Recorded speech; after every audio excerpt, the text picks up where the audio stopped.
Welcome to physics পাঠশালা বাংলা। আমি তোমাদের Wasim sir. আজকে আমরা আলোচনা করব কি না তড়িৎ চুম্বকীয় আবেশ বা ম্যাগনেটিক ইন্ডাকশন। তড়িৎ চুম্বকীয় আবেশ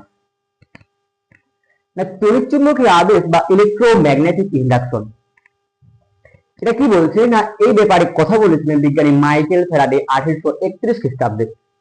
তিনি বলছেন, যদি কোনো একটা বদ্ধ তার বা কুণ্ডলী আমরা কোনো একটা চলন্ত বা গতিশীল চৌম্বক ক্ষেত্রে রাখি, তাহলে ওই বদ্ধ তারের মধ্যে তড়িৎ চালক বলের সৃষ্টি হবে এবং যার ফলে ওই বদ্ধ তার দিয়ে তড়িৎ প্রবাহিত হবে।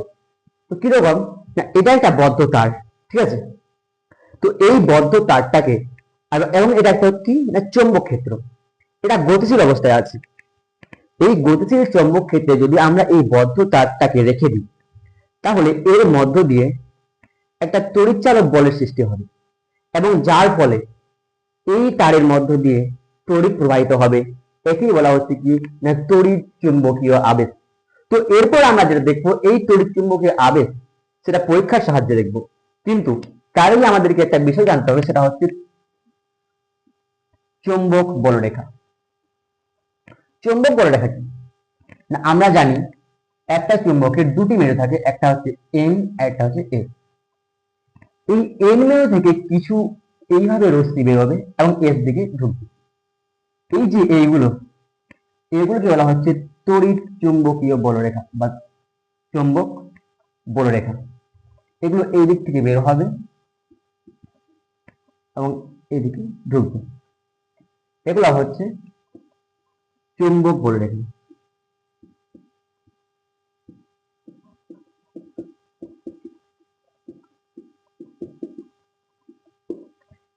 চৌম্বক বলরেখা। তো চলো এরপর আমরা পুরোটাই বুঝে নিই। দেখো, এখানে একটা চৌম্বক আছে এবং এটা আমাদের তড়িৎ কুণ্ডলী আছে এবং একটা গ্যালভানোমিটার। গ্যালভানোমিটার কি জন্য না, এর মধ্য দিয়ে তড়িৎ প্রবাহিত হচ্ছে কি হচ্ছে না সেটা দেখার জন্য আমাদের গ্যালভানোমিটার। তো যখন এই চুম্বকটা তড়িৎ কুণ্ডলী থেকে দূরে অবস্থান করছে, তখন এখান থেকে কিছু পরিমাণ আমাদের বলরেখা বেরোচ্ছে, ঠিক আছে। কিছু বলরেখা এদিকেও আসছে এবং কিছু বলরেখা এদিকেও আছে। তো যখন চুম্বকটা আমাদের এই তড়িৎ কুণ্ডলী থেকে অনেক দূরে অবস্থান করছে, একটু দূরে, তখন এর মধ্য দিয়ে যে আমাদের বলরেখা যাচ্ছে, তার ফলে এখানে তড়িৎ চালক বলের সৃষ্টি হচ্ছে এবং তার ফলে এখানের মধ্য দিয়ে কারেন্ট প্রবাহিত হচ্ছে। এবং এই চুম্বকটা যখন আবার এর মধ্যে দিয়ে আনা হচ্ছে, মানে একটু কাছে আনা হলো, তখন দেখি এর মধ্য দিয়ে আমাদের চুম্বক বলরেখা সেটার পরিমাণ বেড়ে গেছে।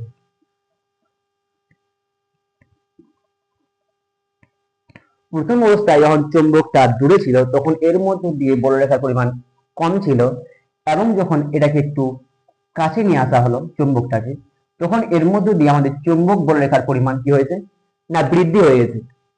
এই যে চুম্বকের গতিশীল অবস্থা, এই চুম্বকটাকে আমরা কাছে নিয়ে যাচ্ছি এবং আবার দূরে সরাচ্ছি, এর ফলে এই চুম্বক বলরেখার যে পরিবর্তন হচ্ছে, কখনো বাড়ছে কখনো কমছে, এই কমা বাড়ার কারণে এর মধ্য দিয়ে তড়িৎ চালক বলের সৃষ্টি হচ্ছে এবং এই তড়িৎ চালক বল এই তড়িৎ দ্বারের মধ্য দিয়ে থাকা যে ইলেকট্রন তাদেরকে গতিশীল করছে এবং যার ফলে আমাদের কি হচ্ছে না তড়িৎ প্রবাহিত হচ্ছে।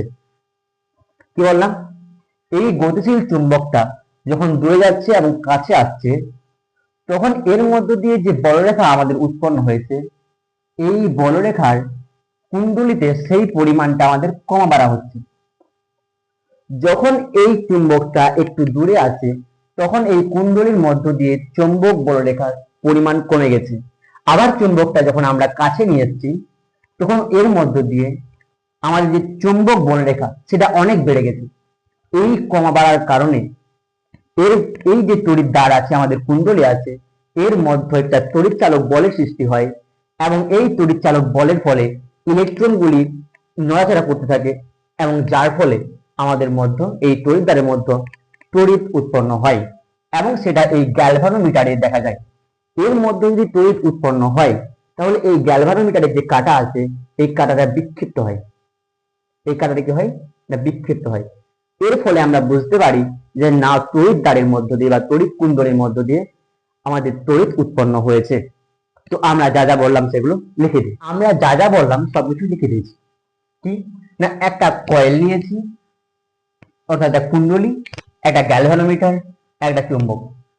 প্রথম ক্ষেত্রে কি করেছি না চুম্বকটাকে দূরে রেখেছি, এর ফলে কয়েলের মধ্য দিয়ে আমাদের চৌম্বক বলরেখা সেটার পরিমাণ কম, এবং দ্বিতীয় ক্ষেত্রে চুম্বকটাকে একটু কাছে রেখেছি এবং চুম্বক যে বলরেখা আছে আমাদের এটা সেই চুম্বক বলরেখার পরিমাণ বৃদ্ধি পেয়েছে।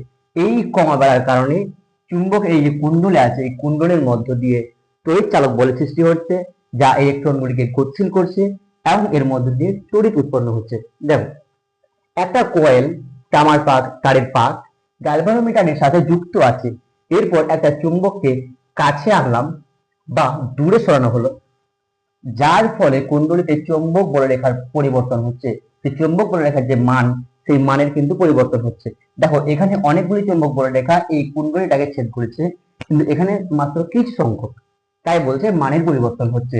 ফলে কুণ্ডলীতে চৌম্বক বলের পরিবর্তন হচ্ছে, ফলে তড়িৎচালক বলের সৃষ্টি হচ্ছে। এর ফলে কি হচ্ছে না তড়িৎচালক বল সৃষ্টি হচ্ছে। এই তড়িৎচালক বলের প্রভাবে কুণ্ডলীর ইলেকট্রনগুলির গতিশীল হয়। এই বলটাকে কাজে লাগিয়ে কিন্তু কি হয় না আমাদের যে ইলেকট্রন আছে সেই ইলেকট্রনগুলি গতিশীল হয় এবং তড়িৎ প্রবাহের সৃষ্টি হয় এই কুণ্ডলীর মধ্য দিয়ে। এবং কুণ্ডলীর মধ্যে যখন তড়িৎ প্রবাহ হবে তখন এই গ্যালভানোমিটারের যে কাঁটা আছে সেই কাঁটার বিক্ষেপণ হবে, অর্থাৎ বিক্ষেপ হবে। এই যে আমরা এটা পড়লাম তড়িৎ চুম্বকীয় আবেশ, এটা আমরা তিনটে পদ্ধতিতে তিনটে স্টেপে বুঝবো, অর্থাৎ তিনটে এর যে একটা শর্ত আছে তিনটে সেটা আমরা বুঝবো। তড়িৎ চুম্বকীয় আবেশের যে তিনটে স্পেশাল কেস সেই তিনটে আলোচনা করবো। কি কি না প্রথম ক্ষেত্রে কি করেছি না চুম্বকটাকে স্থির রেখেছি। এই যে চুম্বক আমাদের এই চুম্বকটাকে কি করেছি স্থির রেখেছি। চুম্বকটা স্থির থাকার জন্য যে চুম্বক বলরেখার মানের যে পরিবর্তন হবে সেটা তার পরিবর্তন হলো না। আমরা কি দেখেছিলাম যদি একটা এখানে একটা কয়েল থাকে এবং এখানে চুম্বক ক্ষেত্র থাকে, এটা চুম্বক থাকে, এটা যদি আমরা নিয়ে যাওয়া আসা করি তাহলে এর মধ্য দিয়ে চুম্বক যে বলরেখা তার মান পরিবর্তন হচ্ছে, কিন্তু চুম্বকটা যখন স্থির চুম্বক বলরেখার মান পরিবর্তন হলো না। ঠিক আছে, যখন চুম্বক বলরেখার মান পরিবর্তন হলো না, কি বলেছিলাম যে চুম্বক বলরেখার মানের পরিবর্তনের জন্যই তড়িৎ চালক বল সৃষ্টি হয়। এবার চুম্বক বলরেখার মান যখন পরিবর্তন হয়নি তখন তড়িৎ চালক বল সৃষ্টি হলো না, অর্থাৎ তড়িৎ চালক বলতে হবে শূন্য। এবার তড়িৎ চালক বল যখন শূন্য তখন তড়িৎ প্রবাহ কি হবে না শূন্য। তাই এক্ষেত্রে গ্যালভানোমিটারের যে কাঁটা আছে সেই কাঁটাটা কি হলো না শূন্যতে রয়ে গেল, অর্থাৎ এর মধ্য দিয়ে কোনো তড়িৎ প্রবাহিত হয়নি।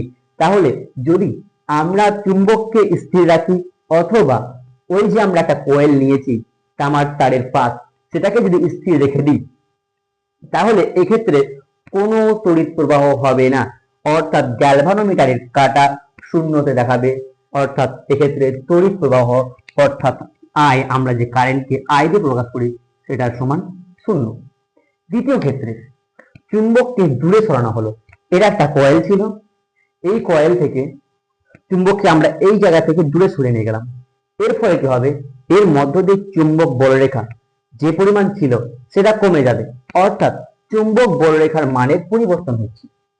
তাহলে যখন চুম্বক বলরেখার মানের পরিবর্তন হবে তখন আমরা কি বলেছি না তড়িৎচালক বলের সৃষ্টি হবে, এবং তড়িৎচালক বলের সৃষ্টির ফলে কিন্তু ইলেকট্রনগুলো গতিশীল হয় এবং যার ফলে তড়িৎ প্রবাহ হয়, তড়িৎ প্রবাহ আয়। এর ফলে কি হয়েছে দেখো এই যে চুম্বক বলরেখার মানের পরিবর্তন হয়েছে, যার ফলে এই গ্যালভানোমিটারের যে কাঁটা আছে সেই কাঁটাটি বাম দিকে সরে গেছে, অর্থাৎ এর মধ্য দিয়ে কিন্তু আমাদের তড়িৎ প্রবাহ হচ্ছে। অর্থাৎ দ্বিতীয় ক্ষেত্রে চুম্বককে আমরা যদি দূরে সরাই অর্থাৎ গতিশীল করেছি সেক্ষেত্রে আমাদের এর মধ্য দিয়ে তড়িৎ প্রবাহিত হচ্ছে।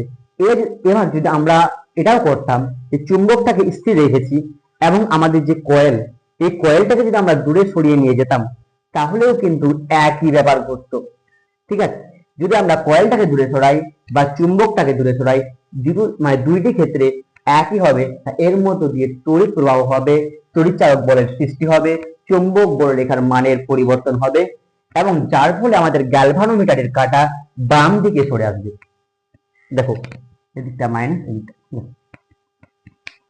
আবার তৃতীয় ক্ষেত্রে কি করেছি, একটা চুম্বক এবং একটা কয়েল, এই চুম্বকটাকে কাছে নিয়ে চলে এসেছি, অথবা এটাও ভাবতে পারো এই চুম্বকটা এখানেই ছিল কিন্তু কয়েলটাকে আমরা কাছে নিয়ে এসেছি।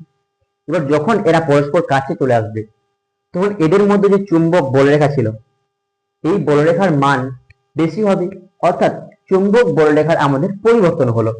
তাহলে চুম্বক বলরেখার যখন পরিবর্তন হলো, এর মানে পরিবর্তন হলে তড়িৎচালক বলের সৃষ্টি হবে। আমরা বলেছি যদি চুম্বক বলরেখার মানের পরিবর্তন হয় তাহলে তড়িৎচালক বল সৃষ্টি হবে।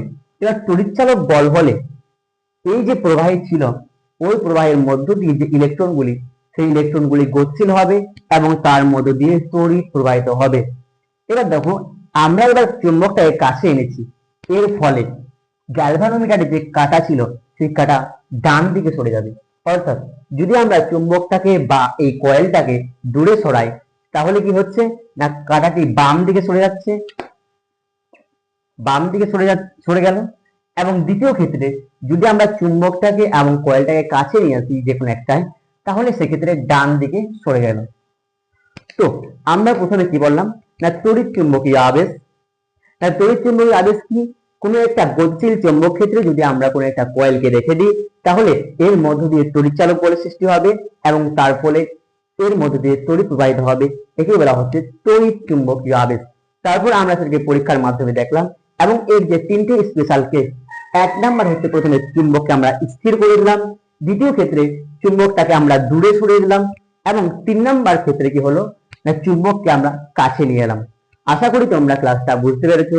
ক্লাসটা ভালো লাগলে অবশ্যই বন্ধুদের সঙ্গে শেয়ার করে দেবে।